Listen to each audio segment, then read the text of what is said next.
चलें, thank you Wasim साहब scene create करने के लिए।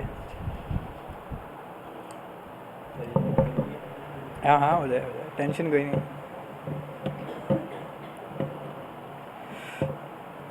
चलें, फाइनली बड़ी मशक्क़त के बाद अब इसको स्टार्ट करते हैं। लेकिन मज़े की बात है कि आप लोगों के लिए अच्छा हो गया होगा, क्योंकि मुझे सबसे पहले यहाँ पे क्या करना पड़ेगा, npm इंस्टॉल एक्सप्रेस करना पड़ेगा। लेकिन उससे पहले npm init करना पड़ेगा, क्योंकि init के बगैर पैकेज डॉट जेसन नहीं बनती। और एंटर एंटर एंटर मारते जाओ। ये बोल रहा है कि भाई नाम कोई अच्छा सा दो, तो हम कहते हैं एक्सप्रेस कह लें, एक्सप्रेस ऐप कह लेते हैं। सही है, तो ये हमारा बन गया पैकेज डॉट जेसन। सही है, तो अब इधर पैकेज डॉट जेसन हो गया। तो अब हम करेंगे npm इंस्टॉल क्या, एक्सप्रेस।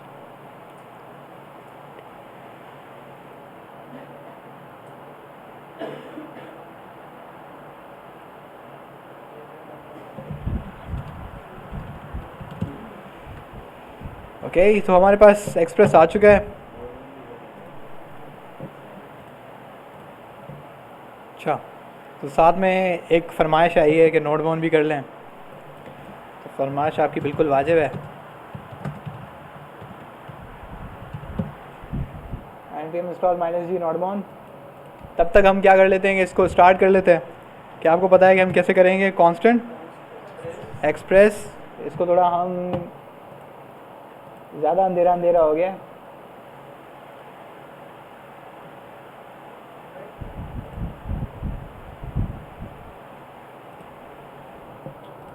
सही है, एक और चीज़ रहती है,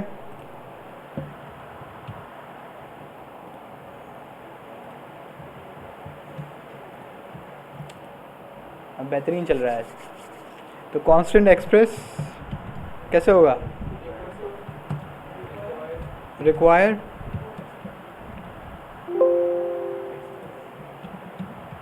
एक्सप्रेस। सही है, उसके बाद क्या करना था? Const app is equals to express, और ये करना था। सही है, उसके बाद यहाँ पे ऐप डॉट लिसन 3000, चलो 5000 कर लो क्योंकि वो फ्रंट एंड ऐप है। तो यहाँ पर एक क्या पास होगा, कॉल बैक फंक्शन, और यहाँ पे हम फिर सिंपल फंक्शन भी आप दे सकते हैं, बिल्कुल दे सकते हैं, कॉन्सोल लॉग, और ये कौन सा लिटरल। सही है, तो यहाँ पे लिसनिंग एट क्या, जी जी, ये स्केप के नीचे जो होता है, स्केप के डायरेक्ट नीचे, तो लिसनिंग एट कौन सा वाला? हाँ हाँ, वो भी एक है, वो तो बिल्कुल पुरानी कन्वेंशन है, ये न्यू वाली है। तो पोर्ट पता नहीं क्या लिख दिया मैंने, तो var port it is equals to 5000, और अब मैं ये पोर्ट यहाँ पे यूज़ कर सकता हूँ।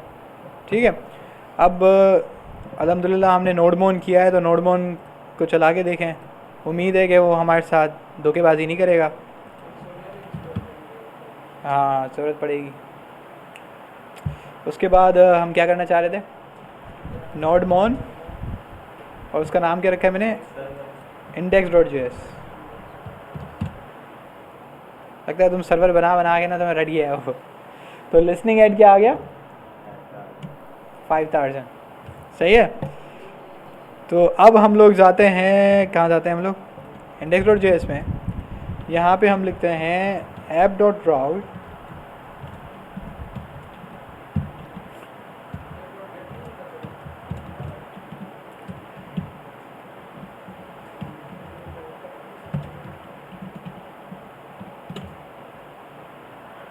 तो response.send, और क्या भेज सकते हैं हम लोग, hello I am server respect मी। सही है, बड़े लोग हैं भाई। अब हम आते हैं लोकल होस्ट 5000, तो क्या कह रहे हैं, क्या गलती की भाई मैंने?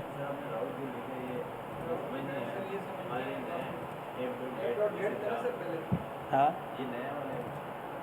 नहीं, ये मैंने पाइथन कर दी थी, सॉरी। नहीं नहीं नहीं सॉरी, वो फ्लो में मैं थोड़ा आगे निकल गया। तो रिस्पॉन्स डॉट सेंड हो गया। अब यहाँ पर ना एक चीज़ मिसिंग है, वो क्या है, रिस्पॉन्स डॉट स्टेटस। मैंने क्या कर दिया, 400। इसको मैंने रीलोड किया, कोई फ़र्क आया? लेकिन अगर हम इंस्पेक्ट करेंगे और हम लोग कहाँ, अब ये क्या है, नेटवर्क किधर है?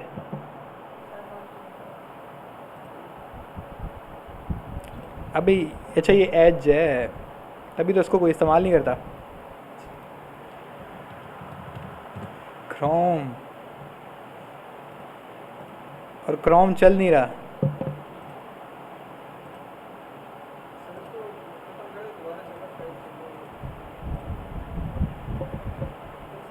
गुड आइडिया,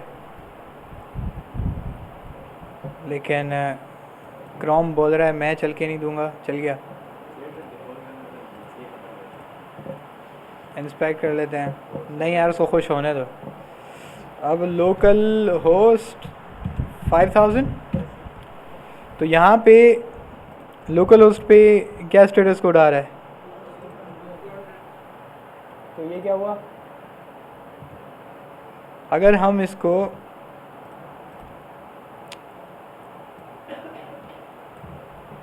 यहाँ से हटा के हम यहाँ करते हैं और यहाँ पे लिख के हम उसको पास करते हैं 400, और यहाँ पे हम उसको ले आते हैं डॉट, तो अब वो हमें स्टेटस कोड क्या दे रहा है, 400।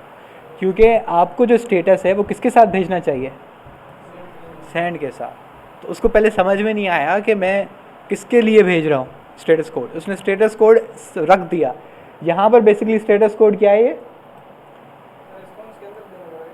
नहीं ये स्टेटस कोड है, ये सॉरी रेस्ट डॉट स्टेटस है क्या? नहीं ये रेस्ट डॉट स्टेटस फंक्शन है, वेरिएबल है, क्या है, फंक्शन है। पहले मैंने क्या लिखा हुआ था, वेरिएबल लिखा हुआ था, सही है। तो ये गलती मत कीजिएगा, जो रेस्ट डॉट स्टेटस है वो क्या है, फंक्शन है। तो फंक्शन की क्वालिटी है कि उसके डेटा कहाँ पे देते हैं हम लोग, उसके पैरेंथेसिस में। सिंपल बात समझ आ रही है? तो rest dot status equals to नहीं करना, क्योंकि रेस्ट डॉट स्टेटस वेरिएबल नहीं है बल्कि क्या है, फंक्शन है। तो जब ये फंक्शन है तो इसके जो डेटा है वो कहाँ दे दिया जाता है, उसके ब्रैकेट्स में, पैरामीटर्स में। और ये इसको हम कहते हैं चेनिंग। क्या कहते हैं इसको, चेनिंग। अब चेनिंग क्या होती है, ये बेसिकली आपने पढ़ा है। आप एक ऑब्जेक्ट बनाते हैं, आप ऑब्जेक्ट के अंदर फ़र्ज करें एक और यहाँ पे ऑब्जेक्ट बनाते हैं, और यहाँ पे XYZ एक और ऑब्जेक्ट बनाते हैं। तो इस दर तक पहुँचने के लिए आपको पता है क्या करना पड़ता है, बल्कि यहाँ पे अंदर एक वेरिएबल भी बना दें। करेक्ट, आपको सबसे पहले इसके पेरेंट को एक्सेस करना पड़ता है, फिर डॉट, फिर ABC, फिर डॉट, फिर XYZ, फिर डॉट, फिर फाइनली डॉट हेलो, आपको मिल जाता है। ये आपने काम किया है। इसको हम कहते हैं चेनिंग। क्या कहते हैं, चेनिंग कहते हैं कि हम एक लंबे रूट पे जा रहे हैं, क्योंकि हमें एक डेटा चाहिए जो कि एक ऑब्जेक्ट के अंदर एक ऑब्जेक्ट के अंदर एक ऑब्जेक्ट से निकाल के लाना है। जावास्क्रिप्ट में पढ़ा था। अब यहाँ पे भी सेम चक्कर है कि ये जो रिस्पॉन्स ऑब्जेक्ट है, ये जो पूरा रिस्पॉन्स ऑब्जेक्ट है, इसके अंदर एक फंक्शन है, कौन सा, स्टेटस। अब ये जो फंक्शन को जब आप कॉल कराते हो ना, तो ये आउटपुट देता है एक ऑब्जेक्ट को। उसमें कौन सी प्रॉपर्टी है, सेंड। वैसे ये रेस्ट डॉट सेंड में भी होती है, लेकिन अगर आपको खसूसन स्टेटस साथ भेजना है तो आपको ये वाला काम करना पड़ेगा। बात समझ आ रही है? साथ स्टेटस इसलिए भेजते हैं कि याद है जब मैं पाइथन में बना रहा था तो मैं स्टेटस कोड अलग अलग भेज रहा था। कभी मैं 409 भेज रहा था, कभी मैं 404 भेज रहा था। उसके पीछे मैंने रिएक्ट के अंदर फ्रंट एंड पे मैंने कंडीशन सेट की हुई थी। मैं कह रहा था कि अगर 404 आए तो रेड कलर का ऊपर नोटिफिकेशन बार, क्योंकि टर्नरी ऑपरेटर से मैंने लगाया हुआ था, मैंने कहा ऊपर से रेड कलर का बार बनाओ और उसके रेड कलर के अंदर लिखो जो भी मैसेज आ रहा है सर्वर से। याद है ये चीज़? और जब 200 आ रहा था तो मैंने कहा कौन सा कलर होना चाहिए? ग्रीन होना चाहिए। तो जब मैं मैसेज के ये सेटअप्स बदल रहा था तो ये किसके बेसिस पे कर रहा था?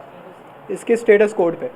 तो स्टेटस कोड आपको सर्वर से भेजना लाजमी होता है, ज़रूरत होती है, सही है, वरना वो हमेशा बाय डिफ़ॉल्ट कौन सा भेज देगा? 200। जब आप कोई जवाब भेज देते हो तो हमेशा वो कौन सा जवाब दे देता है? 200। आपने ये बात पहले नोट की होगी। यहाँ पे अगर आप इसको मिटाएं, सिर्फ res.send लिखें जो कि हम पहले पढ़ रहे थे, अब आप इसको रिलोड करें तो देखें वो स्टेटस कोड क्या आया? 200 आया। ये हमेशा 200 रहता है अगर आप इसमें नहीं लिखते। हमेशा का मतलब है कि अगर जाहिर सी बात है अगर सर्वर से एरर आया तो 500 आएगा ऑटोमेटिकली, वो तो आएंगे। अगर आपको अपने तौर पे करना है, फॉर एग्जांपल आप कहते हो कि ठीक है, आप कहते हो ठीक है भाई 200 तो सही है, मतलब रिजल्ट पास हो गया, लेकिन आपने ना पीछे कोई कंडीशन लगाई हुई है, आपने कहा 205 भेजो। अब हालांकि 205 भी किसका है? सक्सेस ही है, क्योंकि 200 से 299 क्या होता है? सक्सेस। लेकिन इस पर आपने रिएक्ट के अंदर कुछ ना कोई चीज़ कंडीशन कोई सेट की हुई है, जैसे कि रिकॉर्ड अपडेटेड, सही, कोई आपने मैसेज लिखा हुआ है वो अपीयर हो जाएगा, सही, कुछ ना कुछ आपने मतलब हरकत की हुई है फ्रंट एंड में जो आप चाहते हो कि वो इसके थ्रू एग्जीक्यूट हो जाए। तो आप जब 205 भेजोगे, अब जब आप इसको रिलोड करोगे तो वो क्या दे रहा है? ये क्या भेज दिया इसने? ये 304 का मतलब होता है कि वो रीड आउट कर रहा है, उसको समझ में नहीं आ रहा है, लेकिन रिएक्ट में जब आप इसको पिक करेंगे आप 205 ही भेजेगा, सही है। ये ब्राउज़र जो है उसको रीड आउट कर रहा है। 304 का मतलब होता है कि मैंने रीडायरेक्ट कर दिया, सही, मुझे समझ में नहीं आया क्या हुआ, मैंने रीडायरेक्ट कर दिया। हाँ, उसे 304, उसको समझ में नहीं आया क्या हुआ।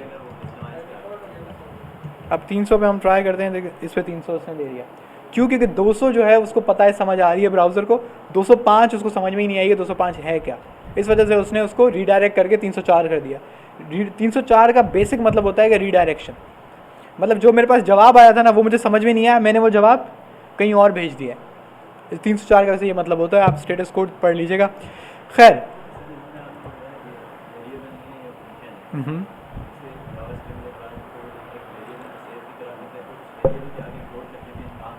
हाँ, अगर अगर उसमें आप, हाँ बिल्कुल आप ऐसे कर सकते हैं,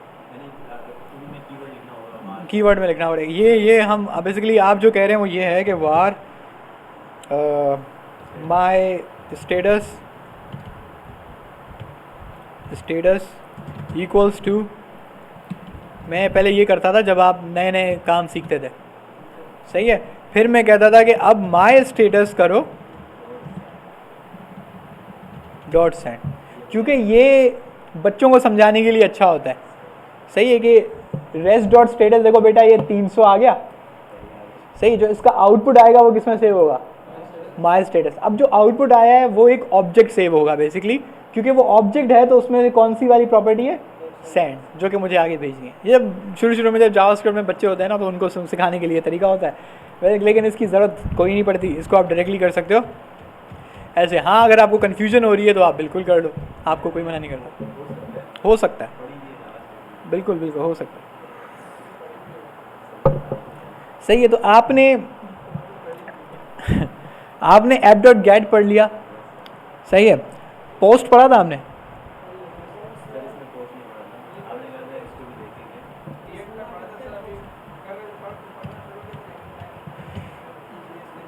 सही, VS कोड HTTP,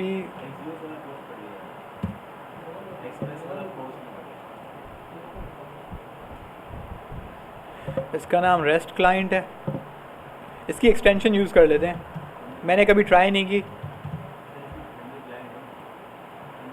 2.8 मिलियन, ये सबसे ज़्यादा पॉपुलर है। ये थंडर क्लाइंट मुझे किसी ने दिखाई थी, मुझे याद नहीं आ रहा कौन है, अब मुझे नहीं पता इसको यूज़ कैसे करते हैं।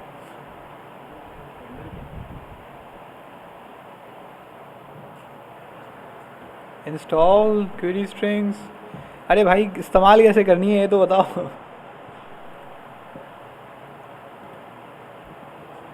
यहाँ पे कोई और चीज़ आई भी नहीं।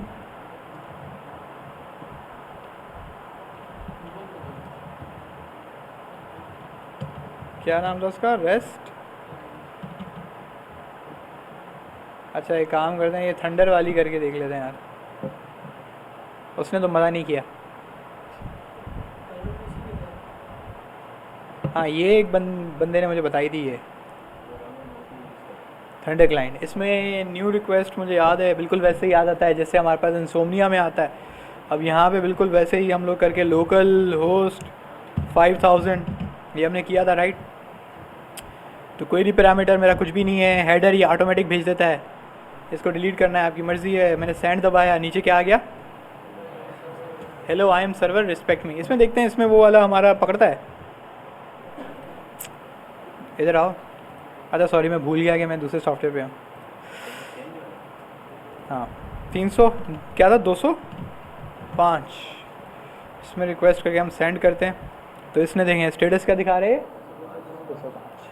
ब्राउज़र इसको रीड आउट कर रहा था क्योंकि ब्राउज़र को समझ में नहीं आई कि 205 कौन सा स्टेटस कोड होता है। लेकिन हम कोई भी स्टेटस कोड यूज़ कर सकते हैं अगर हमें ये नॉलेज है कि हम लोग करना क्या चाहते हैं। अगर आपकी रिक्वेस्ट सक्सेसफुल हुई है तो आप 200 से लेकर 299 के बीच में ही कोई नंबर सेलेक्ट करें। अगर आपकी रिक्वेस्ट रीडायरेक्ट हो गई है सही है तो आपको 300 से लेके 399। अगर आपकी रिक्वेस्ट हाँ तो आप सक्सेसफुल, बस ये अंडरस्टूड होता है आपका दैन चलेगा ही तब जब 200 से 299 के बीच में आएगा। उसके बाद आपके पास दूसरा कौन सा होता है 400 से 499। उसका मतलब होता है एरर। कोई भी सर्वर पे एरर आया, कोई चीज़ नहीं मिली तो क्या एरर थ्रो करता है 400 to 499।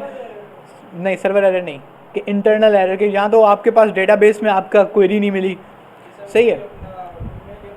हाँ आपका ईमेल या पासवर्ड गलत था कुछ इस तरीके से, तो ये वाला जो एरर होता है सर्वर फटा नहीं है लेकिन आपने जो चीज़ मांगी है वो मेरे पास नहीं है या मैं वो प्रोसेस नहीं कर पाया, रिस्पॉन्स नहीं मिला आपको ना। तो आपको 400 से लेके 499। उसके बाद आता है 500 से लेके 599। इसका मतलब होता है कि मैं आपकी रिक्वेस्ट जब प्रोसेस कर रहा था तो मेरे पास कोई एरर आ गया सर्वर में, सर्वर क्रैश हो चुका है।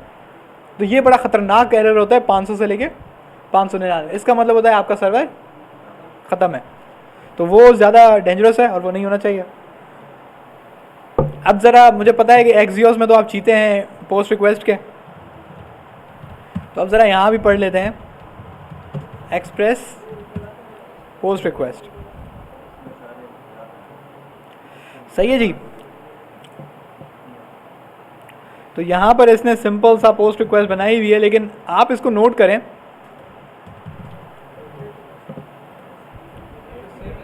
ये एग्जैक्ट सेम है, एग्जैक्ट सेम है जिस तरीके से कौन सी थी गेट थी।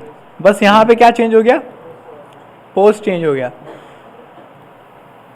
अब मैं क्या करता हूँ इधर गेट को बदल के क्या करता हूँ पोस्ट और मैं सेंड करता हूँ तो post request to the home page. बात समझ आई? कोई भी चेंज हुआ नहीं, सिर्फ गेट की जगह मैंने क्या लिखा पोस्ट और यहाँ पे मैंने हिट किया और मुझे जवाब मिल गया। उसमें पोस्ट तो आपको याद है 3 चीज़ें रिसीव करता था, header URL data. Header compulsory है। इसमें देखें आपने कुछ भी हुआ नहीं, लेकिन आपको समझ आ जाना चाहिए था कि इधर कहानी इतनी आसान होगी नहीं। वैसे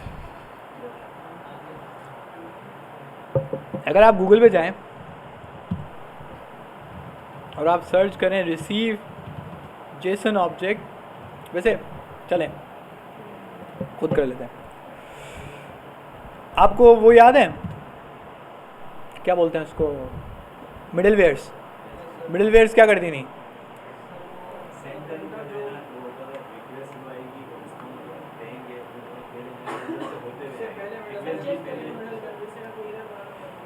सही है। मिडिलवेयर एक ऐसा फंक्शन होता है जो कि आपकी रिक्वेस्ट और आपके जो फाइनल फंक्शन है जो रिस्पांस देता है जो फंक्शन उसके बीच में आता है। सही है सिंपल। मिडिलवेयर, मिडिल नाम से ही पता लग रहा है मिडिलवेयर क्या है, जो मिडिल में होगा। बीच की बिल्ली गेम खेली है, बीच की बिल्ली वो है बीच में वो आएगा। सही है। क्या आप लोग कैसे खेलते थे, बॉल फेंकते थे, क्या करते थे बॉल फेंकते थे ना। अब दोनों तरफ से बॉलें फेंकी जा रही हैं, वो बीच में वो ना पकड़ने की कोशिश कर रहा होता है, लेकिन ये हमारे गेम की तरह नहीं है, हर बार पकड़ लेता है।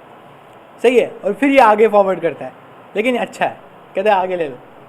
सही है। तो ये आपके पास मिडिलवेयर है। सही है। लेकिन अब मिडिलवेयर का मसला मैंने क्यों उठाया, आपको अगर पोस्ट याद हो तो पोस्ट रिक्वेस्ट करने का एक वाहिद मकसद क्या होता है कि आपको डेटा भेजना है कहाँ पे सर्वर पे, याद है? तो आपको जब डेटा भेजना होता है तब आप क्या इस्तेमाल करते हो? Post request. तो इसका मतलब है कि इसके पास console.log कुछ ना कुछ क्लाइंट से आया होगा, यूज़र से, यूज़र ने कोई ना कोई डेटा भेजा होगा सर्वर पे, तभी तो उसने क्या यूज़ किया है, कोई पोस्ट रिक्वेस्ट तभी यूज़ किया ना कि यूज़र कोई डेटा देना चाह रहा था। तो मुझे वो डेटा कहाँ मिलेगा जो कि यूज़र मुझे देना चाह रहा है? वो मिलता है रिक्वेस्ट डॉट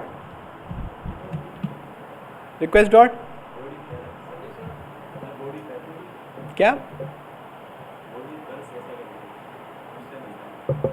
देखते हैं ना, रिक्वेस्ट डॉट क्या होती है? बॉडी।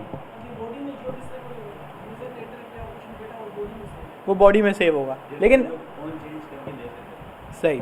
अभी हम इसको एक चीज़ देखते हैं, यहाँ पे हम न्यू रिक्वेस्ट करते हैं,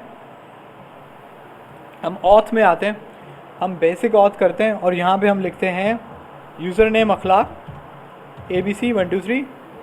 अभी मैं क्या कर रहा हूँ? पोस्ट रिक्वेस्ट, मैं इसको भेजता हूँ तो ये वाला मैसेज तो मुझे वापस आ गया, लेकिन console log में कुछ आया अनडिफाइंड। चले हम एक और तरीका निकाल लेते हैं।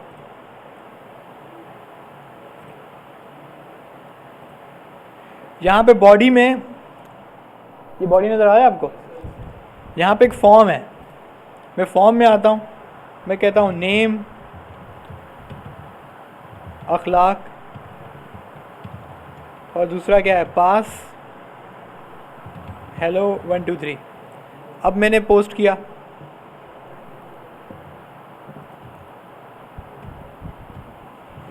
हमारा सर्वर है वो थोड़ा अटक गया है, हमने दोबारा पोस्ट किया, अब भी क्या आया? अनडिफाइंड। ये क्या हो रहा है? हमारे पास डेटा आ नहीं रहा है। इसकी वजह क्या है? इसकी वजह एक ये है कि आपको एक मिडलवेयर यूज़ करनी पड़ती है, एक्सप्रेस डॉट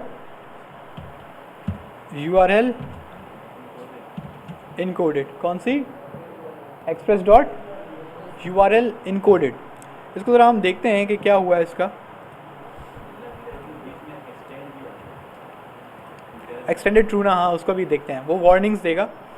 यहाँ पे मुझे पता है, यहाँ पे आया था आपका एक्सटेंडेड ट्रू होता है, लेकिन अभी इसको रहने देते हैं, बिल्कुल स्टेप बाय स्टेप जाते हैं। मैंने भी काफ़ी टाइम बाद ये मैं कर रहा हूँ, साथ में मैं भी पढ़ ही रहा हूँ, समझ लें। मैंने काफ़ी टाइम से पाइथन की है। क्या? पाइथन बहुत आसान है। अच्छा, यहाँ पे वो एरर दे रहा है, undefined extended provide extended option. तो इसका मतलब वो समझ आ गया उसको कि वो कह रहा है कि भाई हमें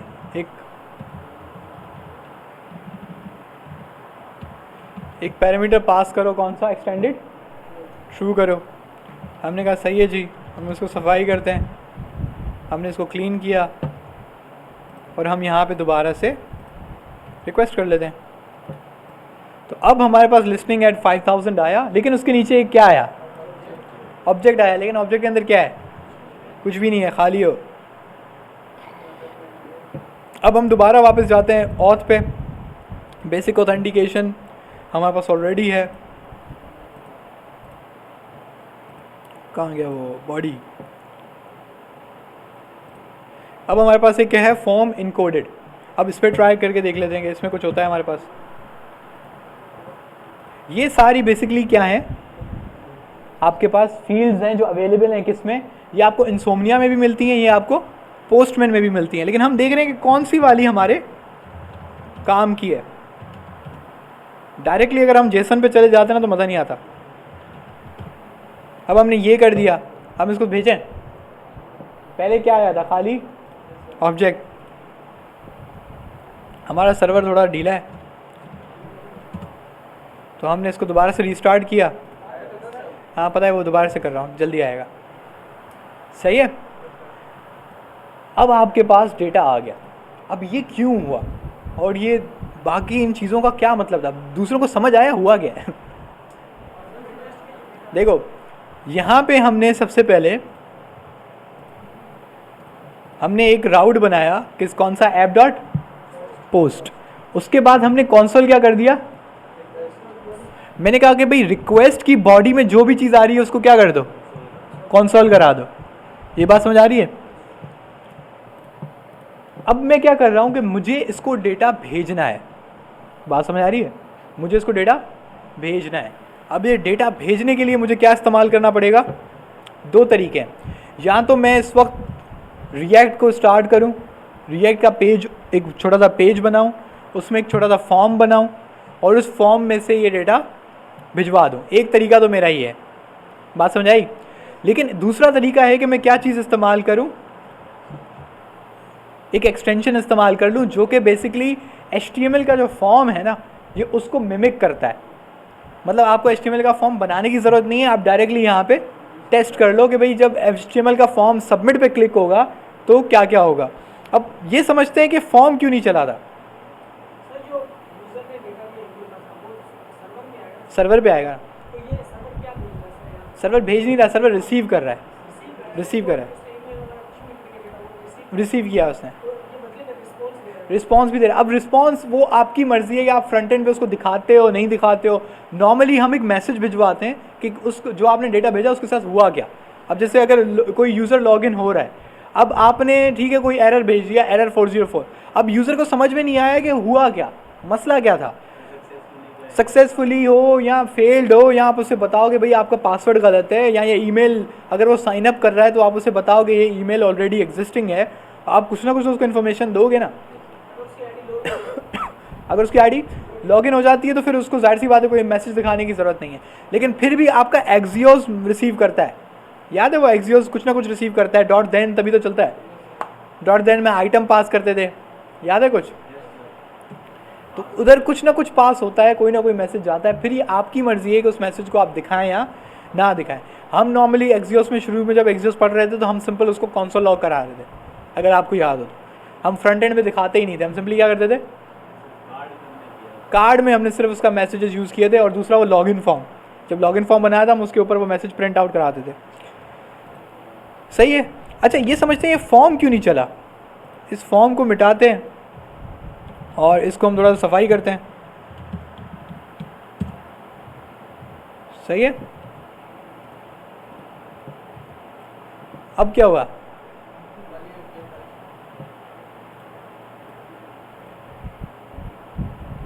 ये किस पे चलना था, चलें फिर इसको मैं बंद करता हूँ। इसका मतलब है फॉर्म इनकोडेड पे मैं गया, मैंने कहा सेंड, तो अब आया। अब देखें इसमें फ़र्क क्या होता है, फॉर्म का मतलब है कि कोई भी फॉर्म, सही है, सिंपल सा कहीं से भी कोई भी फॉर्म की डेटा आ सकता है। जहाँ पे लिखा हुआ है ना फॉर्म इनकोड, फॉर्म इनकोड खाली फॉर्म नहीं भेजता, फॉर्म इनकोड जो होता है वो एक हेडर भी भेजता है, सही है, एक स्पेशल हेडर भेजता है। मैं हो सकता है कि शायद मुझे इस पर दिख जाए, आई थिंक नहीं दिखेगा, खैर एक हेडर भेजता है। जैसे कि नहीं आप भेजते थे application slash Jason, content type application Jason, याद है शुरू में कितना उसने पागल किया था, 20 मिनट लगे थे हम उसको ढूंढने में लगे थे। तो ये फॉर्म इनकोड क्या करता है, समझ लें ये वैसा ही हेडर भेजता है सर्वर पर, ये नहीं भेजता सिंपल फॉर्म इनकोड भेजता है। कुछ कुछ जो आपके ऐसे जैसे इंसोमनिया होते हैं वो इतने स्मार्ट होते हैं कि वो नॉर्मली फॉर्म के साथ भी भेज देते हैं। अब ये वाली एक्सटेंशन ने अलग करके फॉर्म इनकोड दिया हुआ था, नॉर्मली अलग से मैंने मुश्किल ही देखा है, वो फॉर्म ही होता है लेकिन उसके साथ वो लोग ऑप्शन देते हैं कि इसको ये हेडर भेजना है, हेडर यहाँ पे होते हैं, सही है। तो यहाँ पे बेसिकली वो क्या भेज रहा है, कंटेंट टाइप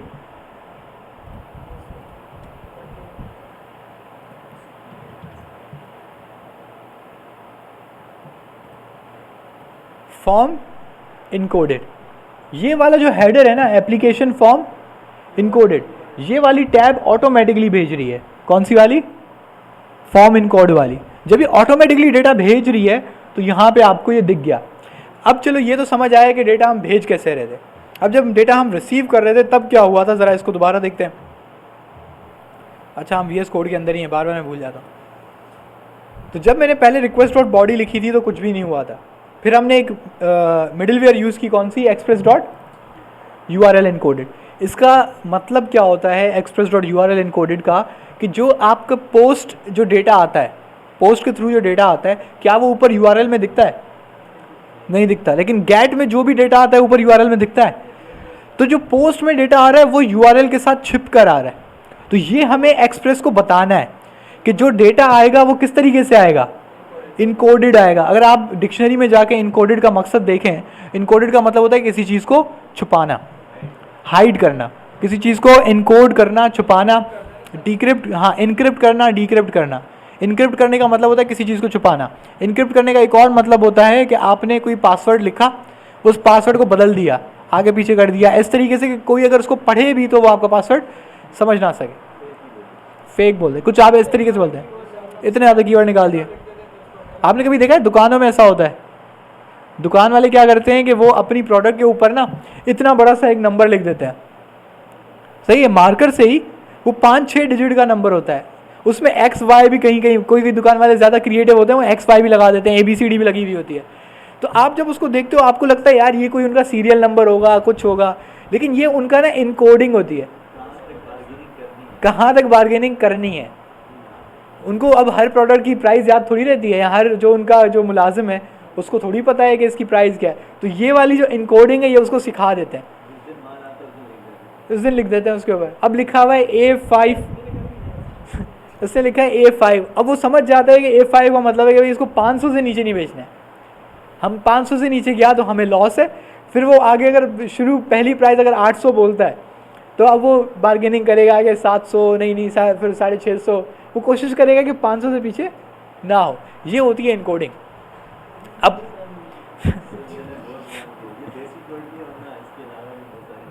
सही है, तो इनकोडिंग इस चीज़ को कहते हैं। यही सेम थोड़ा सा काम एक्सप्रेस में भी है कि जो वो डेटा भेज रहा है वो किस तरीके से भेज रहा है, छुपा के भेज रहा है। तो ये आपको इसको एक्सप्रेस को बताना है कि भाई जो डेटा आएगा वो छिपा हुआ आएगा, उसको डिकोड कर लेना।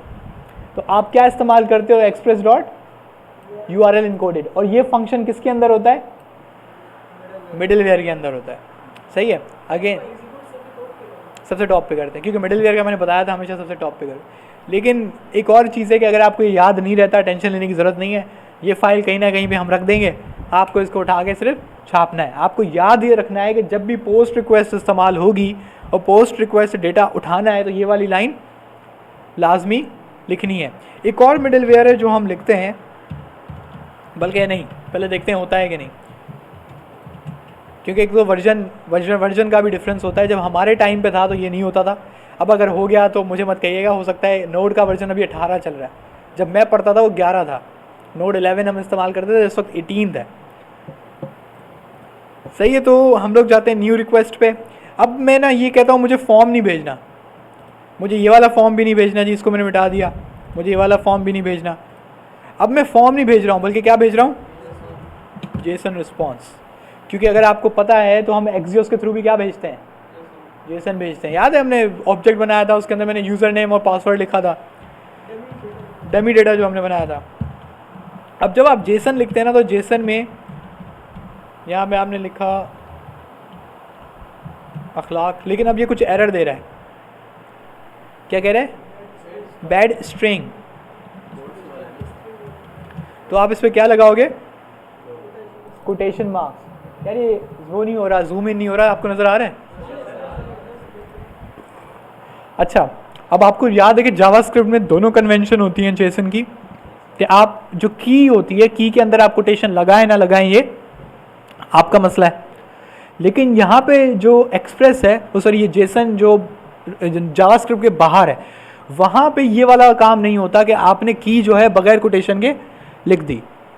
जावास्क्रिप्ट के बाहर कहीं भी ये चीज़ एक्सेप्टेबल नहीं होती, ना पाइथन में, ना जावा में, सही है, ना C++ में। उसमें अगर आप जावास्क्रिप्ट के बाहर कहीं भी अगर आप जेसन लिख रहे हो तो याद रखना की के साथ आपने क्या लगाना है, कोटेशन मार्क, सिंपल। अब हमने पहले में यूज़र नेम दिया, दूसरे में हम कोटेशन देके हम क्या देंगे, पासवर्ड। यहाँ पे हम दे देते हैं ABC 1 2 3, ठीक है। अब मैं दोबारा ये किसको भेज रहा हूँ, लोकल होस्ट 5000। अभी मैंने कोई भी स्लैश नहीं मारा है तो ये कहाँ भेजेगा, इंडेक्स राउट पे भेजेगा, यानी कि मेन राउट। और मेन राउट क्या होता है, जिसके आगे फॉरवर्ड स्लैश, बस उसके आगे कुछ भी ना हो, सॉरी इस पे आएगा फॉरवर्ड स्लैश, सही। और पोस्ट रिक्वेस्ट, अरे यार ये ठीक है। अब इसको हम सेंड करते हैं, सेंड हुआ तो हमारे पास डेटा आया, लेकिन डेटा कुछ अजीब सा नहीं आया, पता नहीं /n इसने पता नहीं क्या क्या लगा दिया है, लाइन चेंज होता है बेसिकली ये। लेकिन यार ये इससे कुछ समझ आ रहा है आपको उसने क्या किया है?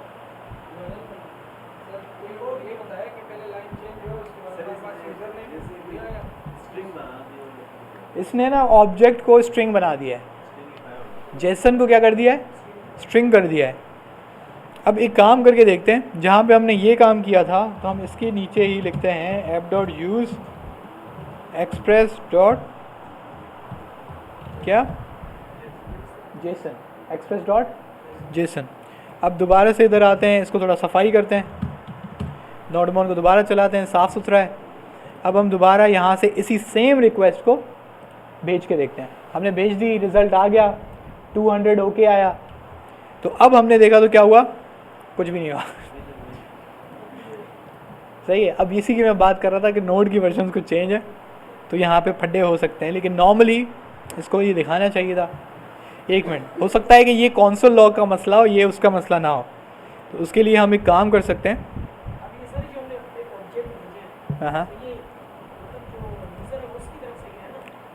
कौन सा वाला? हाँ ये यूज़र की तरफ से गया। तो रिस्पॉन्स डॉट, हम एक काम करते हैं, हम कहते हैं रिस्पॉन्स डॉट जेसन, ठीक है, रिक्वेस्ट डॉट बॉडी। बात समझ आ रही है मैं क्या कह रहा हूँ? मैं कह रहा हूँ कि जो भी बॉडी में आए उसको वापस, ओ सॉरी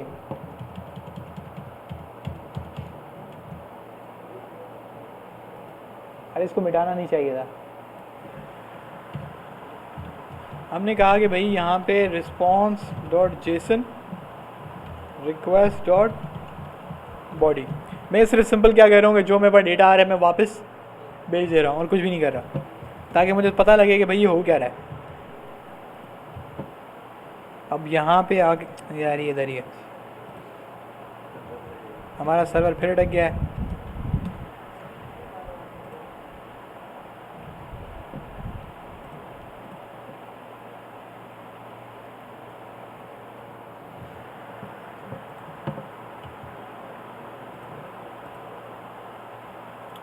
इतना टाइम क्यों ले रहा है? क्या चीज़?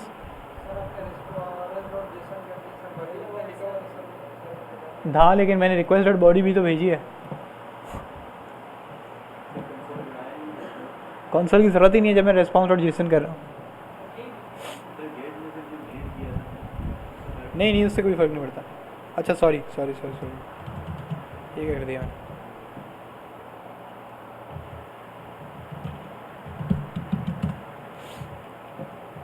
यहाँ पे हम दोबारा से करते हैं। अब हमारे पास वापस ही अजीब सा पंगा डाल रहा है ये, एक मिनट,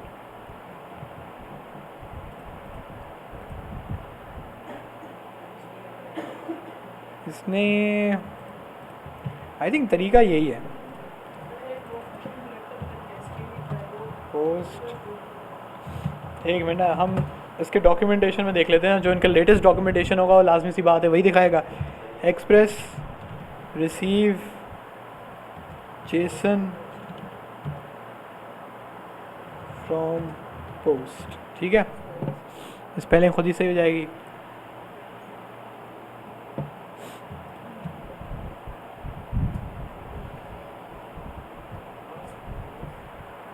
तो यहाँ पर कुछ हमारे पास एग्जांपल्स हैं। अब मज़े की बात है इसने एग्जैक्टली मेरा वाला ही कोड किया हुआ है, अगर आप देखें।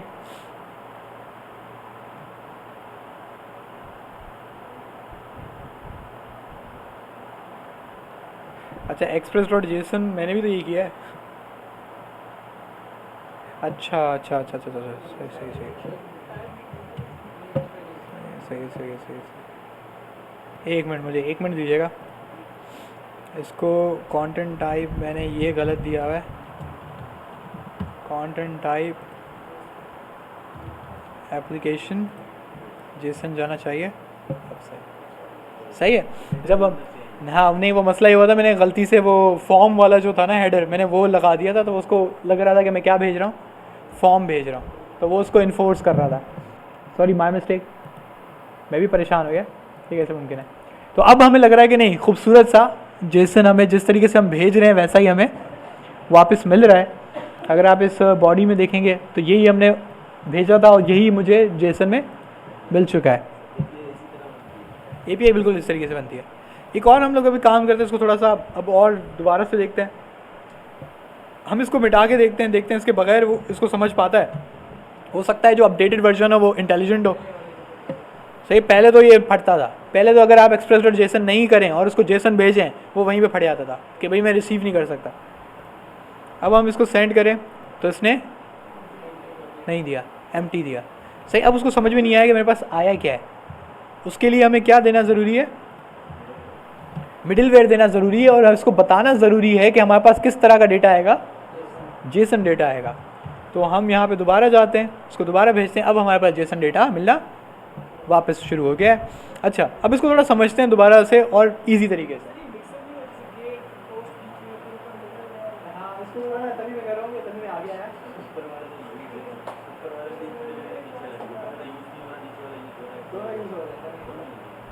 अब इसको थोड़ा समझाते हैं, तभी मैं आया।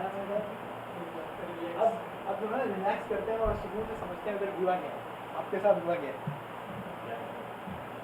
सही है, ये लाइन सबको पता है क्या करती है? ये लाइन पता है क्या करती है? इसको फिलहाल भूल जाओ। ये समझ आ रहा है ये क्या करता है? गेट रिक्वेस्ट जब भी आएगी किस पे?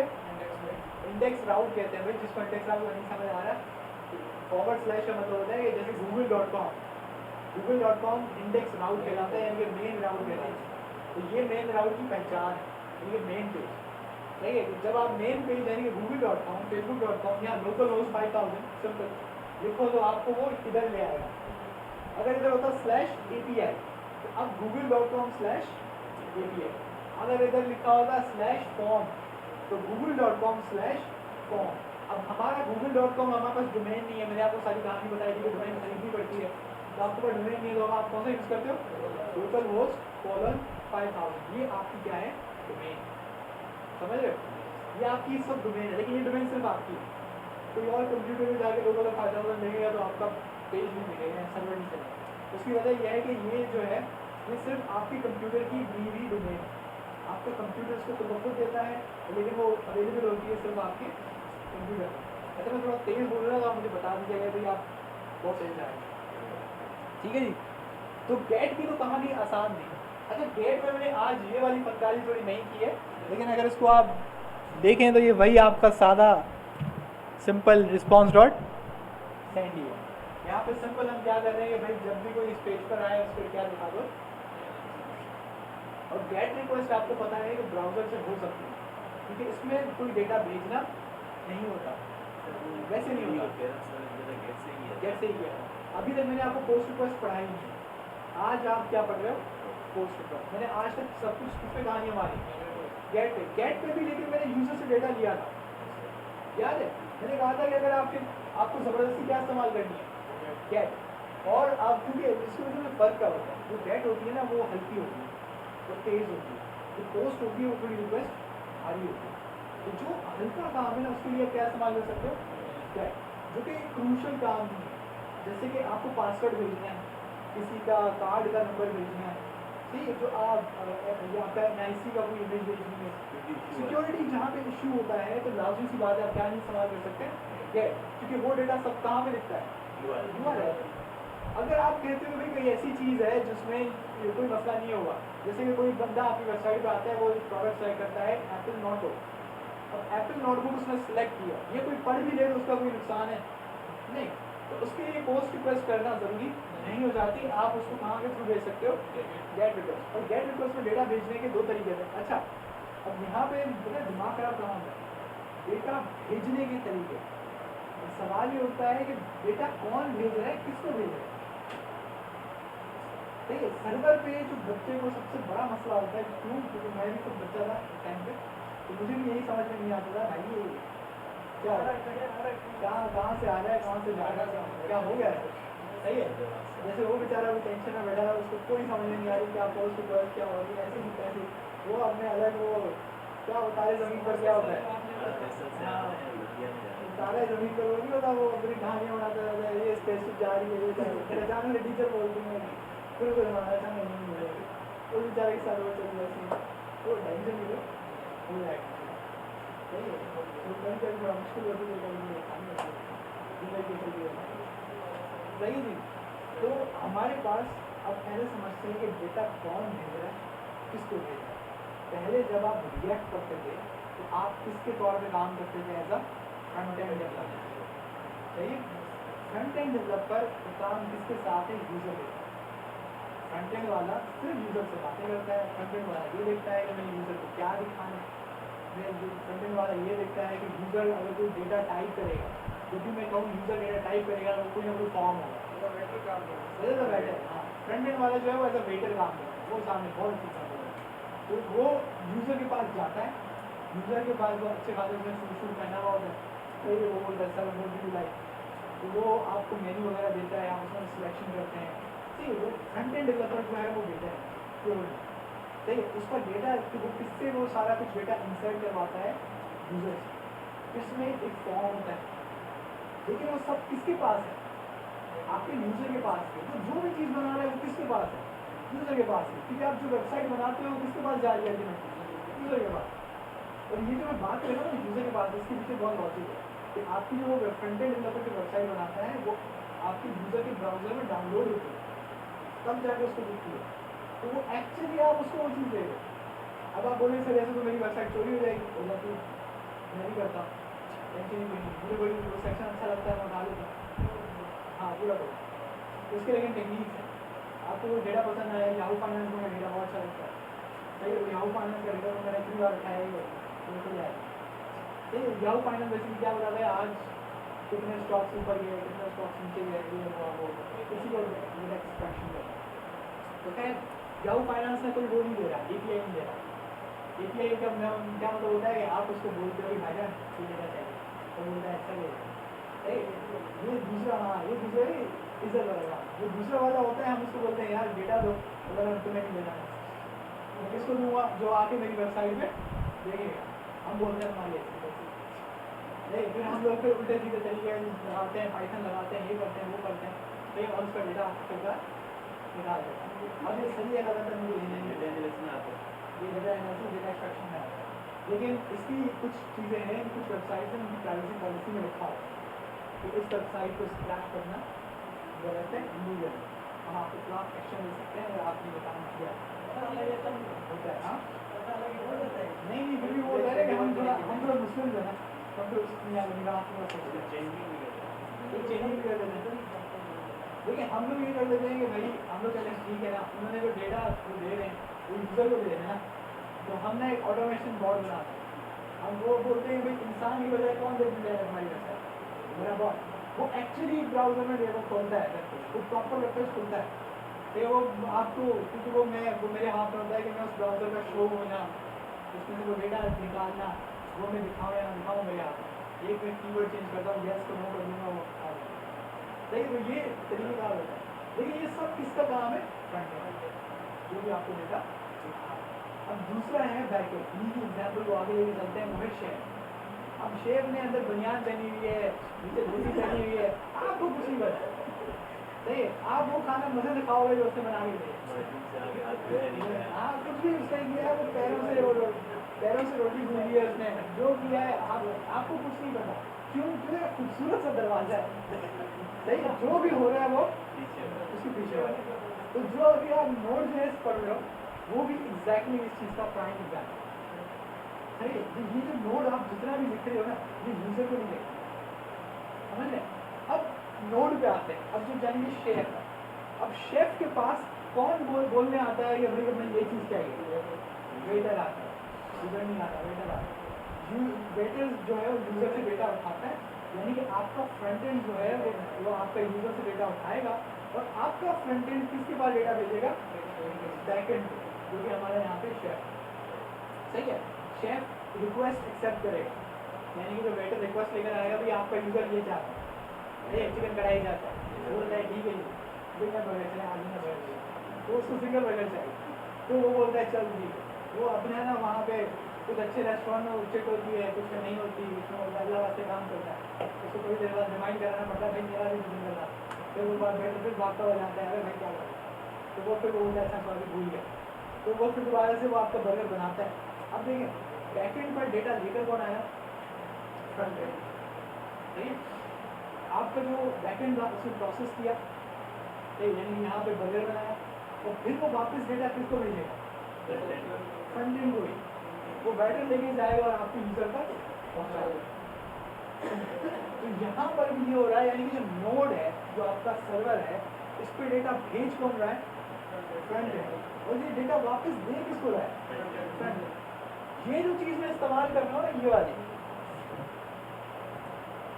ये आपके फ्रंट एंड की पैरेडी कर रहा है एक तरह से, ये एक तरह से सर्वर को पागल बना रहा है कि मैं तुम्हारा क्या हूँ, फ्रंट एंड, सही है। क्योंकि जब हम लोग सर्वर पे काम कर रहे होते हैं, बैकएंड पे काम कर रहे होते हैं, तो हमें फ्रंट एंड की वो परेशानी नहीं होती, सही है। हम बोलते हैं कि भाई बस कुछ ना कुछ डेटा आएगा, यानी कोई ना कोई रिक्वेस्ट आएगी, उसको प्रोसेस करना है और मुझे आगे भेजना है, जिस तरीके से शेयर। अब उसको कोई नहीं पड़ी है उसका जो यूज़र है वो कौन है, सही है, यूज़र कौन है, कहाँ से आया, उसको कोई नहीं पता, वो सिर्फ इस पर ध्यान देगा रिक्वेस्ट क्या है, सिंगल अगर खाना है वो बनाएगा, उसको नहीं बड़ी किसने भेजा, वो पीछे जब पंजाबियाँ होती हैं तो बच्चे ज़्यादा कर देना, ये कर देना, वो कर देना, ऐसा कोई नहीं बताता, वो जाके सिंपल बोलता है कि सिंगल लगना चाहिए, वो बना देता है, आगे भेज भी देता है, ऐसी होता है ना सर, कुछ नहीं। बैकएंड का यही काम है भाई, वो किसी की नहीं सुनता, वो भाई बस जो उसको रिक्वेस्ट एक्सेप्ट करनी होती है वो रिक्वेस्ट एक्सेप्ट करता है, अपना काम करता है और आगे काम फॉरवर्ड कर देता है, जो भी रिजल्ट होता है। अब सोचने वाली बात यह है कि यहाँ पर आप एक चीज़ को परेशान हो रहे होंगे कि जो डेटा फ्रंट एंड से आया वही डेटा मैंने फ्रंट एंड पे वापस भेज दिया। ये काम आप लोगों को समझाने के लिए, यही है, हाँ, ये आपको समझाने के लिए था। नॉर्मली क्या होता है कि ये जब यूजर नेम पासवर्ड आया तो ये एक डेटा बेस में जाके सीख होता है, सही है। ये तो सिर्फ आपको ये कुछ ऐसा ही है कि आपने जाके वेटर को बोला कि यार मेरे लिए सिंगल बर्गर डाल दो, वो वेटर जो है वो जाके शेफ के पास गया, यार सिंगल बर्गर चाहिए, शेफ ने वेटर को बोला जाओ उसको बोलो सिंगल बर्गर, वेटर दोबारा आके हाँ बस वहाँ पे लगा दी, तो वो वेटर को बोल दिया सिंगल बर्गर, वेटर आपके पास आके फिर बोलता है सिंगल बर्गर, तो आपको समझ में नहीं आया कि हुआ क्या, तो वो यूजर भी परेशान हो जाएगा इसने क्या किया। तो ये वाला जो मैंने काम किया बेसिकली आपको हाँ सिर्फ हमें मैसेज दिखाना चाहिए था, बिल्कुल एग्जैक्टली ऐसे। तो अब हम इस काम को थोड़ा सा आगे बढ़ाते हैं, हम कहते हैं कि भाई ये क्या पागलपन है। हाँ, इधर रिक्वेस्ट और बॉडी से हमने देख लिया कि रिक्वेस्ट और बॉडी में पूरा का पूरा वो ऑब्जेक्ट आता है, सही है। तो हम इसको अब कहते हैं हाँ, अब वापसी आप जेसन भेजें या नहीं ये किसका मसला है, ये आपका मसला है। अब आप इसको जेसन भेज दें या नहीं, क्या यहाँ पे आपने एक्सेल इस्तेमाल किया था आपके पास है ये डेटा, मैंने कहा कि ये किसके पास डेटा जाएगा, ये पहले फ्रंट एंड के पास जाएगा, फ्रंट एंड उसको किसको दिखाएगा, वो किस फॉर्म में दिखाना है, किसका नाम है, फ्रंट एंड में। मतलब आप जैसे हम शेफ और उसकी बैटरी कह रहे थे कि ये अपने शेफ को देगा, डायरेक्टली यूजर को देगा, वो यूजर को सक्सेसफुली दिखा देगा, ऊपर खूबसूरत सा लिख के आ जाएगा। ये इसका मतलब क्या है, समझ के आप कह रहे हैं तो बेटर को जो मिल रही है वो कचरा होकर मिल रही है, बेटर बीच में बेचारा उसको पेड़ में सजा रहे हैं, थोड़ा स्केचअप बना रहे हैं, थोड़ा खूबसूरत दिखे, तो ये काम कौन कर रहा है, फ्रंट एंड कर रहा है, सही है। जो आपका फ्रंट एंड है उसको मिलता कबाड़ा है, कस्टमाइजेशन जो भी है वो सारी कौन कर रही है, क्योंकि वो फ्रंट एंड डेवलपर का काम है उस चीज़ को खूबसूरत बनाना। बैक एंड वाले को डील करने वाले बैक एंड पसंद है, कोई डिज़ाइन डिज़ाइन नहीं, चुप करके मैसेज लो, दिमाग नहीं पकड़, स्टेटस कोड भी आप साथ में भेजते हैं और साथ में मैसेज हाँ, अब इसको अभी थोड़ी देर में देखते हैं, इसको हम देखते हैं। रिस्पॉन्स डॉट जेसन जो है इसमें मैं क्या भेज रहा हूँ, ऑब्जेक्ट भेज रहा हूँ। यहाँ पे मैंने लिखा क्या, मैसेज, मैं कहता हूँ साइंड इन सक्सेसफुली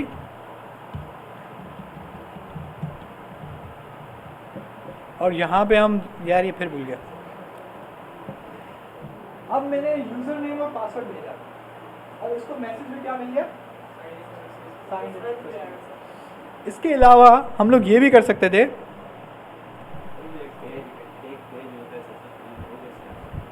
वो पेज सक्सेसफुली जो है वो फ्रंट एंड का काम है।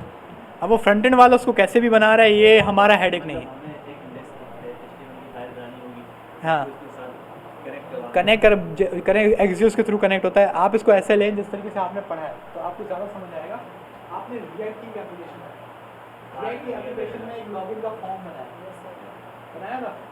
लॉगिन के फॉर्म में यूज़र नेम और पासवर्ड की आपने फिंगर दी और नीचे सबमिट का बटन बनाया, ये किया था।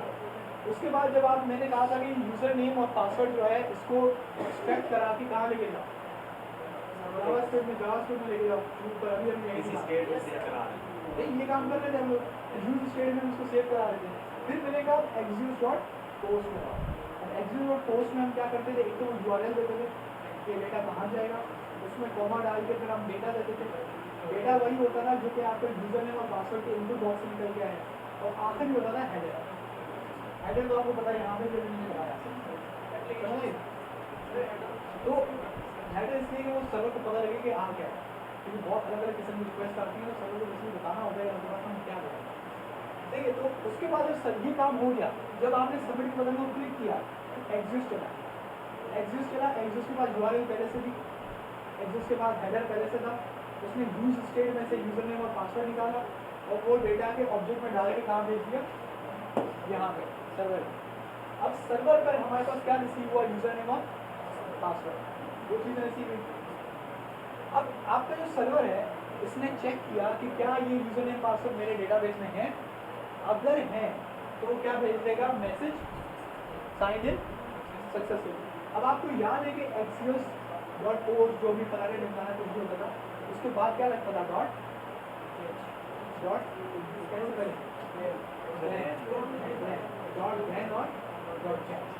अब डॉट देन कब चलता था, जब रिक्वेस्ट सक्सेसफुल। अब रिएक्ट कैसे पता लगता है कि रिएक्ट सक्सेसफुल है, जब उसका स्टेटस कोड क्या आता है, इसका मतलब है कि डॉट देन चले। अब आपने डॉट देन में क्या सेव किया है, आपने डॉट देन में सेव किया है कि डॉट देन चलेगा मतलब रिक्वेस्ट आदमी सक्सेसफुल हो गई। तो आपने सेव किया हुआ है कि भाई वो एक ऑब्जेक्ट भेजेगा, सर्वर एक ऑब्जेक्ट भेजेगा, इस ऑब्जेक्ट को फ्रंट एंड यानी कि आपका जो लॉगिन फॉर्म है फॉर एग्जाम्पल, उसके ऊपर एक खूबसूरत सा ग्रीन कलर का बॉक्स बना और उसमें ये वाला मैसेज प्रिंट कर दिया, प्रोसेस वाला मैसेज आता है।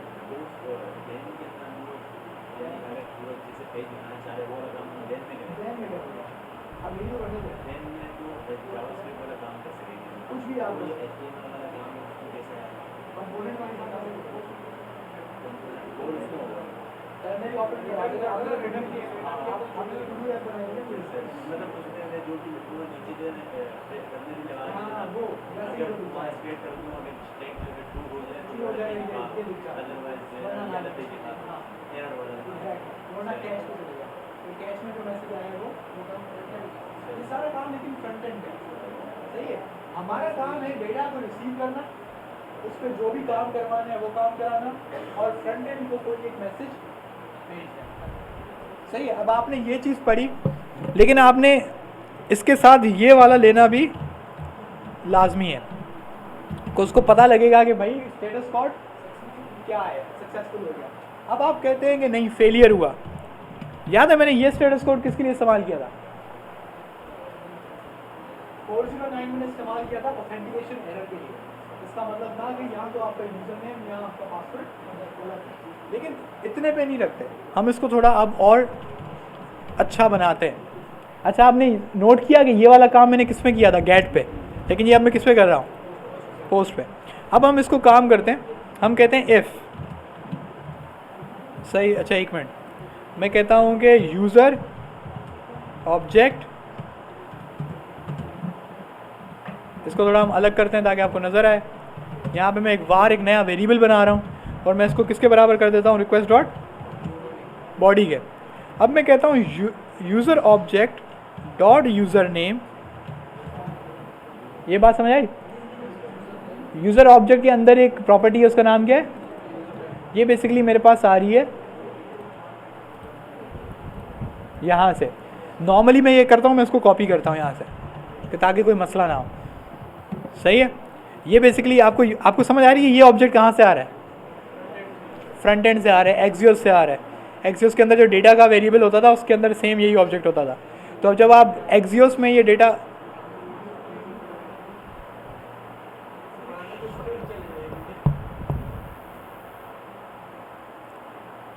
जो भी स्टूडेंट्स यहाँ बैठे हैं वो प्लीज़ खामोशी इख्तियार करें। तो ये फ्रंट एंड से डेटा आ रहा है, सही है। तो नॉर्मली मेरा ये तरीक़ेकार, हाँ हाँ हाँ डेटा आता है। यहाँ पे मैं नॉर्मली क्या करता हूँ कि मैं ये इसको कॉपी करके ले जाता हूँ क्योंकि ये रिस्की होता है। सही, अगर ये स्पेलिंग गलत हुई ना तो आप समझेंगे कि वो अनडिफाइंड दे देगा। आप समझ रहे हैं? मतलब यूज़र से डेटा आ रहा है लेकिन अनडिफाइंड आ रहा है। अब आप इसको इक्वल टू कर दें किसके खिलाफ? सिंपल। मैं क्या कह रहा हूँ कि भाई यूज़र ऑब्जेक्ट में जो क्या है वो किसके बराबर होना चाहिए? रिक्वेस्ट और बॉडी होता है। हाँ, उसको भी हम बनाते हैं ना, हम इसको कॉपी करते हैं, हम इसको पेस्ट करते हैं, हम कहें 200, सही है, हमने कहा 200 तो कहो साइंड इन सक्सेसफुली। अगर नहीं तो यहाँ पे लिखो यूज़र नॉट फाउंड, और 200 की जगह क्या भेजो? 400 भेजो। क्या? आपकी बात बिल्कुल सही है। इसको हमें लाजमी किस में लिखना चाहिए? एल्स में लिखना चाहिए। अब सिंपल जावास्क्रिप्ट लग रही है, ये इफ है और ये एल्स है। ये सिंपल चेक कर रहा है कि जो रिक्वेस्ट बॉडी आ रही है, रिक्वेस्ट क्यों कह रही है, समझ रहे रिक्वेस्ट बॉडी में क्यों कह रहा हूँ? जब रिक्वेस्ट बॉडी आ रही है उस रिक्वेस्ट बॉडी में कौन सी प्रॉपर्टी है? यूजर ने, तो किसके बराबर होनी चाहिए?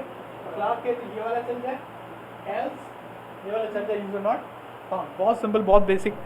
इसको ज़रा हम देखते हैं कि हमारा नोडमोन चल रहा है और हम, अच्छा मैं दोबारा भूल गया, मैं यहीं पे, और हम यहाँ पे जाके, तो हमारे पास क्या है? Signed in. लेकिन मैं इस पर अखलाक 1 कर देता हूँ, तो अब क्या आया? User not found. हाँ, ये जेसन फॉर्म में क्यों दिखा रहा है? हाँ, लेकिन ये मैं जेसन में भेज क्यों रहा? क्योंकि हम क्या बना रहे हैं बेसिकली? API बना रहे हैं। क्यों? क्योंकि आपने जब एक्सेस इस्तेमाल किया था तो आप क्या इस्तेमाल करते थे? API। याद है वो आप भेजते भी जेसन थे और आपको वापस भी क्या मिलता था? जेसन ही मिलता। ये काम आपने फ्रंट एंड में किया।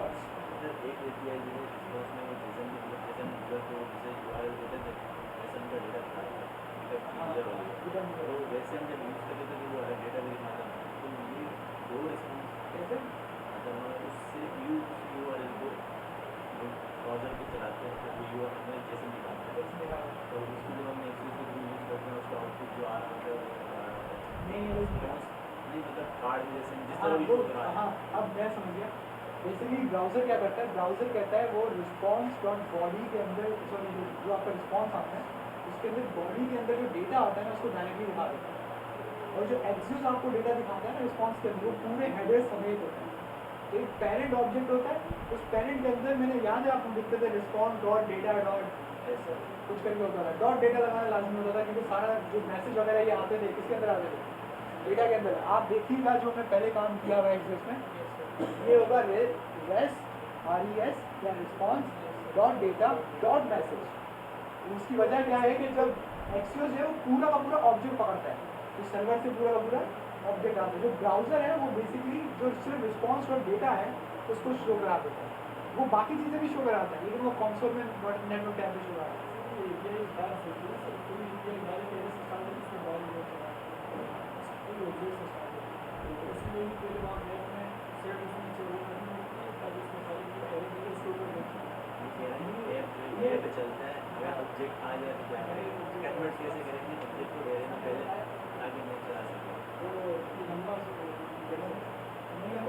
बहुत सिंपल है, लेकिन ये ऑलरेडी बात हो चुकी है, इसको हम मान लेंगे थोड़ा टॉपिक करते हैं।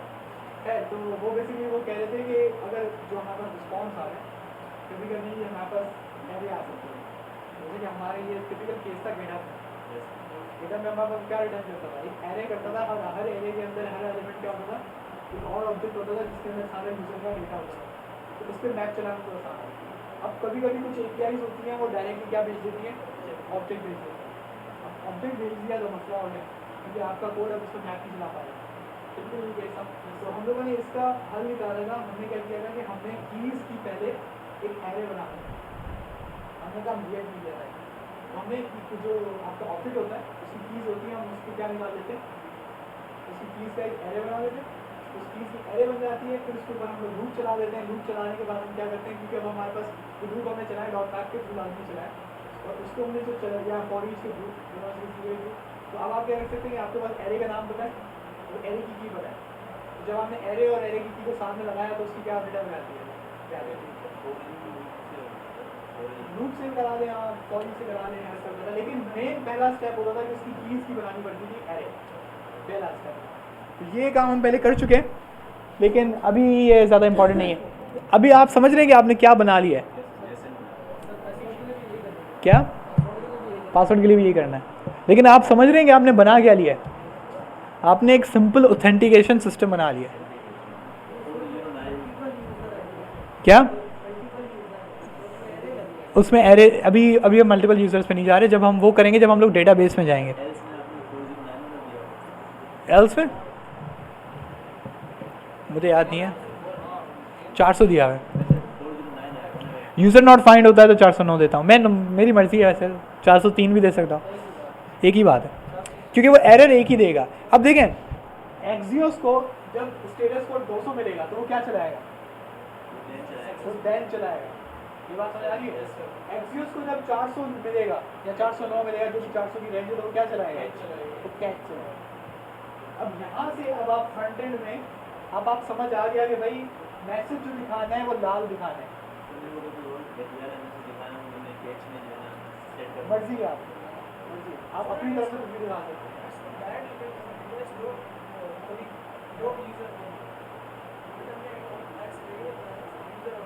ऊपर वाला कोई भी कुछ नहीं, ये तो आपके लिए मैंने, क्योंकि यहाँ पे देखें अब कचरा क्या होगा,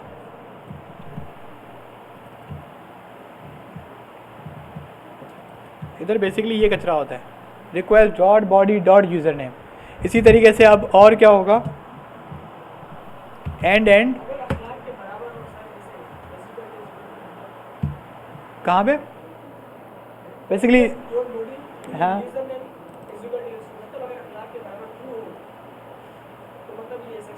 तो सक्सेसफुली चला दो। और ये जो चीज़ है ये आ रही है आपके यूज़र से, यानी कि आपके फ्रंट एंड से। मैं देख रहा हूँ कि जो फ्रंट एंड से डेटा आ रहा है वो किसके बराबर है, अगर ये बराबर है तो बोल दो कि साइंड इन सक्सेसफुली, अगर ये बराबर नहीं है तो क्या बोल दो, यूज़र नॉट फाउंड। ये मैंने अभी खुद बनाया है, इसको मैंने स्टैटिक किया है, इसको हम स्टैटिक डेटा कहेंगे, क्योंकि अभी आपकी टेस्टिंग चल रही है। जब हम इसमें डेटाबेस आप इंजेक्ट कर देंगे तो फिर हम लोग डेटाबेस से चेक करेंगे। बॉडी पार्सर बेसिकली दूसरी टेक्निक है, अभी मैं यूज़ कर रहा हूँ URL इनकोडेड।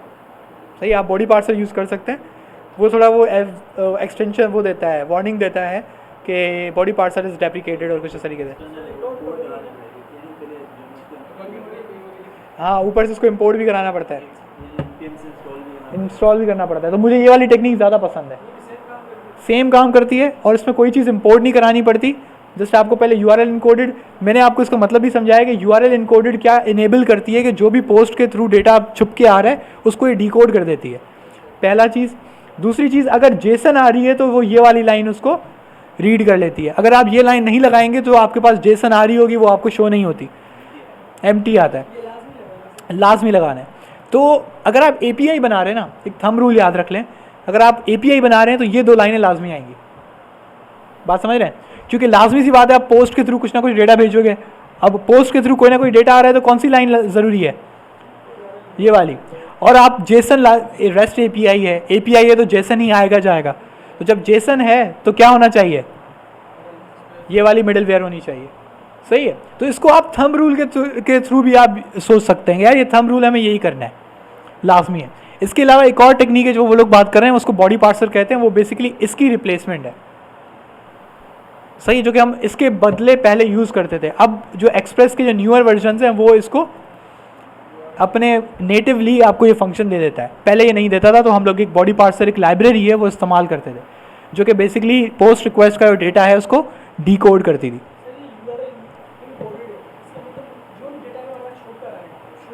शो नहीं होगा, तो वो हम इसको, अब जाहिर सी बात है छुप कर तो आ रहा है, लेकिन हम तक पहुंच गया है, अब तो हमें दिखा दो। तो ये बेसिकली इसको डिकोड करता है, ये वाला URL इनकोडेड। और ये जो जेसन है, आपको जैसे बताया है कि जेसन सिंपल जेसन फॉर्मेट को रिसीव करता है, पार्स करता है, या उसको समझता है, पढ़ता है। सिंपल बात समझ आई? अच्छा, इसको अब नेस्टिंग तो आपने पढ़ी है, नेस्टेड लूपिंग भी आपने पढ़ी है। मैं पहले सोच रहा था इधर एंड लगा दूं, लेकिन फिर मज़ा नहीं आता मैसेजेस में। सही है, तो हम इसको ज़रा नेस्टिंग करते हैं। अब नेस्टिंग क्या होगी,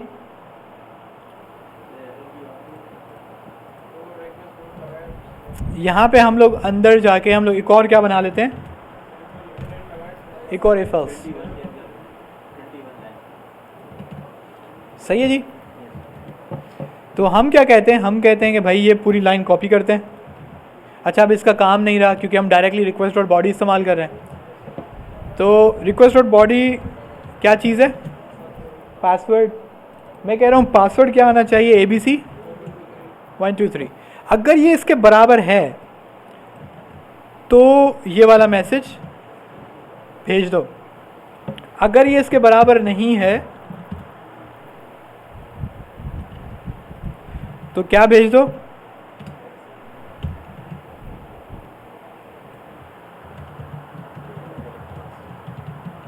ये बात समझ आई? अब आपके पास कितने स्टेटस कोड्स हैं, 3 है। पहला स्टेटस कोड कौन सा है, दूसरा। अब इसमें समझिए मैंने 2 क्यों इस्तेमाल किए।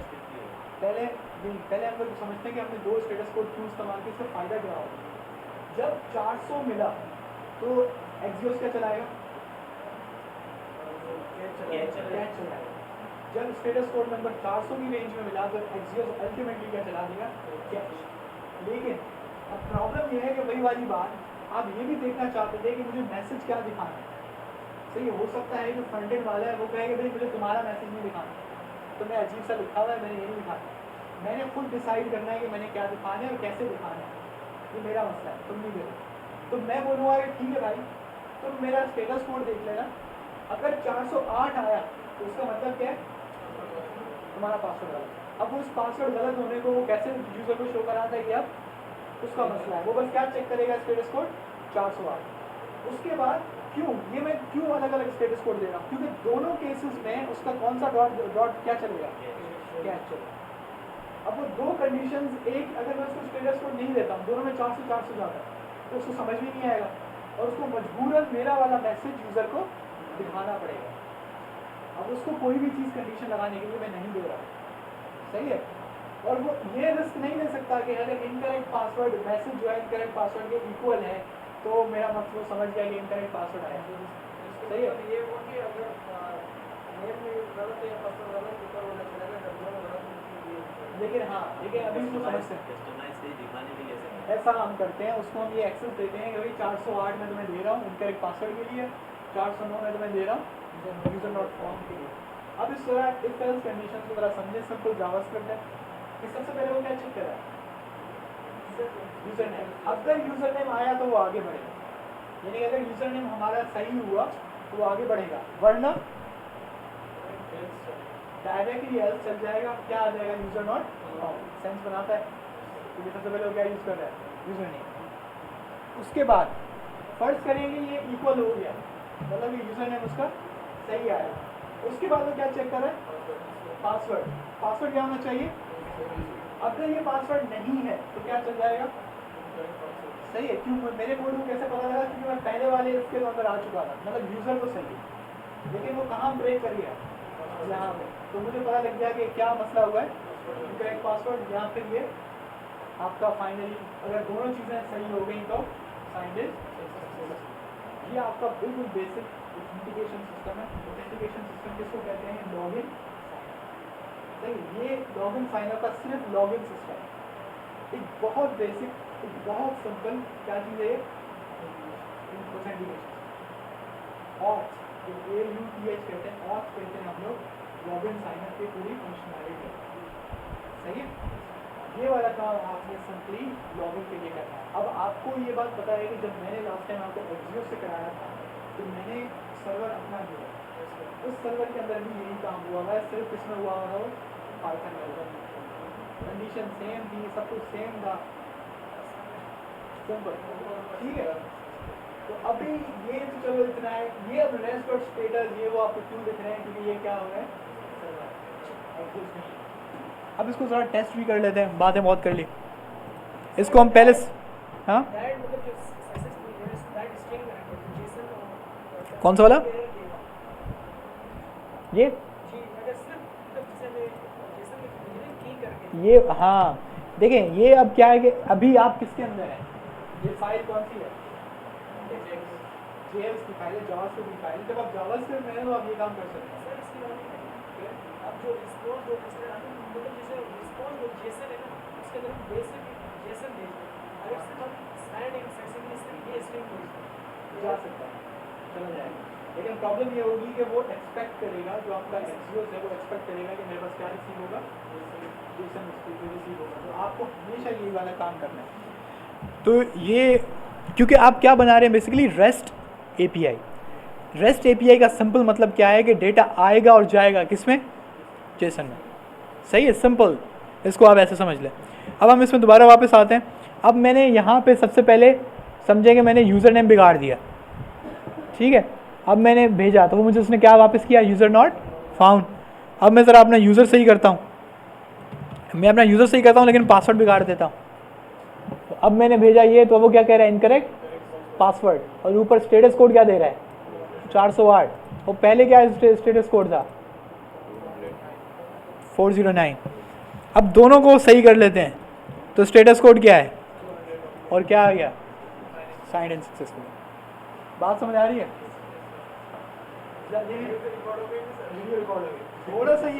थोड़ा सा ये कॉम्प्लिकेटेड है, शुरू में लगता है, लेकिन बहुत आसान चीज़ है, क्योंकि अभी तक मैंने डेटाबेस तो लगाया ही नहीं है। सही, सिंपल मैं कर रहा हूँ।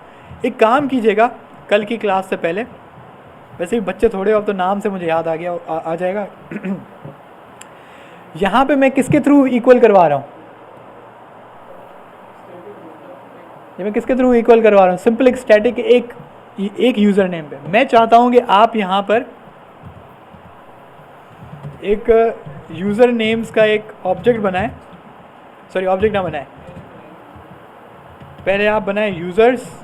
इस यूज़र्स में क्या सेव करें, एरे। अच्छा, आपने एक बात नोट की, मैंने कहीं भी जाके मैंने वेरिएबल बना दिया, क्या ये सही चीज़ है? ये क्या चीज़ है? ये Node.js पढ़ रहे थे, लेकिन Node.js किस पे लिखी हुई है? तो मैं ये कर सकता हूँ, कहीं भी मैं वेरिएबल बना सकता हूँ, क्योंकि ये बेसिकली है कौन, हाँ, तो उसको क्या प्रोफेशनल तरीके से अगर स्टार्ट हो, तो अगर उनकी बात सही है कि सिंपली, लेकिन अभी तक हम कोई ज़्यादा प्रोफेशनल नहीं गए, आप वेरिएबल बनाएं कर दें, सही है। अब इस एरे, हाँ, इस एरे के अंदर आप क्या लिख सकते हैं, एक ऑब्जेक्ट बना सकते हैं। अब इस ऑब्जेक्ट में बेसिकली अगर मैं ज़्यादा मेहनत ना करूं तो मैं सिंपल इसको उठा के लाऊं,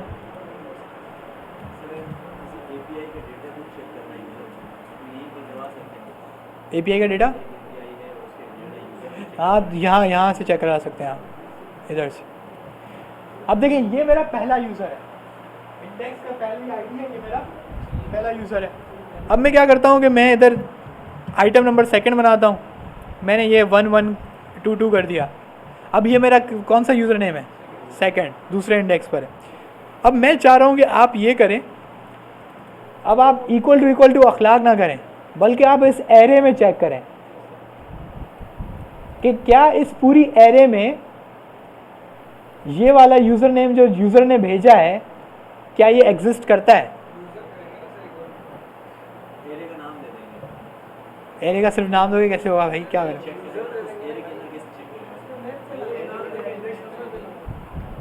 तो इंडेक्स नंबर कैसे पता लगेगा?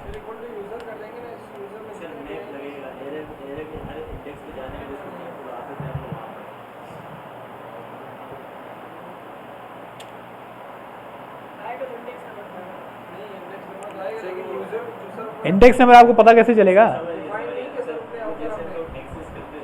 हाँ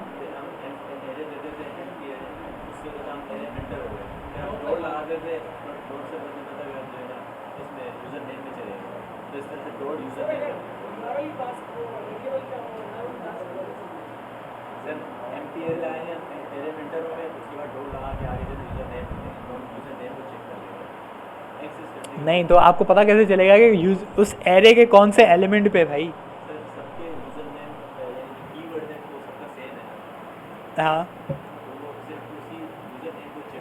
नहीं, मेरा सवाल ये है कि भाई ये आप सही कह रहे हैं, यूज़र्स है एरे का नाम, यहाँ पे कोई ना कोई उसका इंडेक्स नंबर आएगा, तो यूज़र्स डॉट मैं करूँगा यूज़र नेम, तो आपके मुताबिक आ जाएगा वो? नहीं आएगा भाई। एम्प्टी एरे पहले कैसे दोगे? इसको सोचो सोचो, ये काम आप लोगों ने I think to do app में किया हुआ है।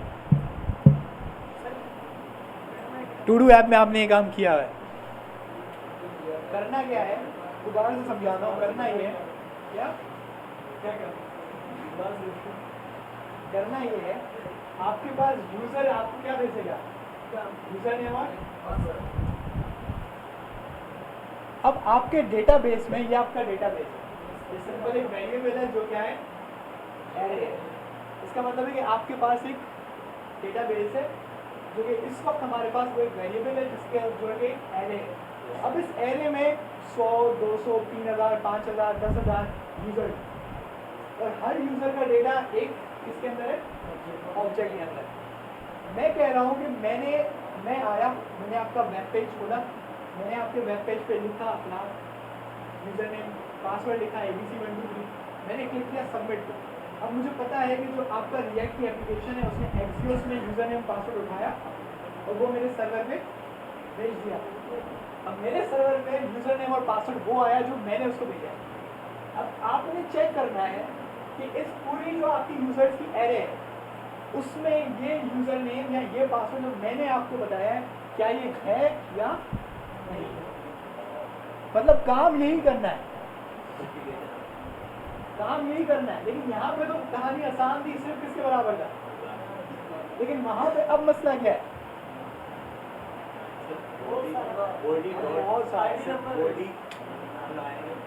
आईडी नंबर कैसे आएगा? मैं अपनी आईडी याद रखूँगा क्या?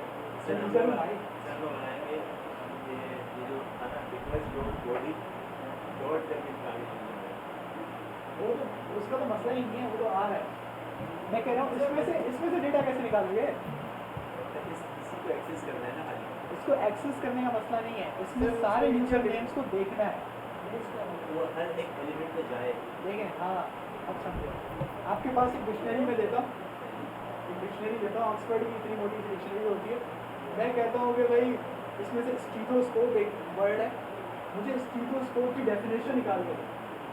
आप क्या करोगे? आप पेजेस पढ़ दोगे, सही है?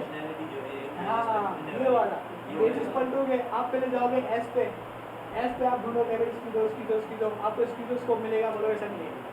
अब आपने ये जो पूरा साइकिल किया ढूंढने वाला, ये काम आप यहाँ पे कैसे करोगे?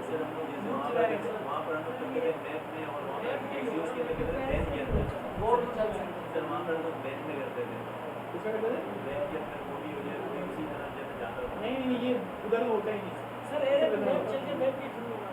मैप के थ्रू होगा, किसके थ्रू होगा? हर एलिमेंट पे जाने वाला काम मैप करता है, फॉर करता है, मैटर जितने भी है सारे करता है, और दूसरा फॉर करता है, मैप करता है, और फॉर लूप तो चलो वो लूप है ना, एरे मेथड की बात करो। वो रीच था, मैप था, फिल्टर भी जाता है, लेकिन वो अपनी कंडीशन के लेके जाता है। सर यहाँ पे कंडीशन आ रही है, अगर फिल्टर वाली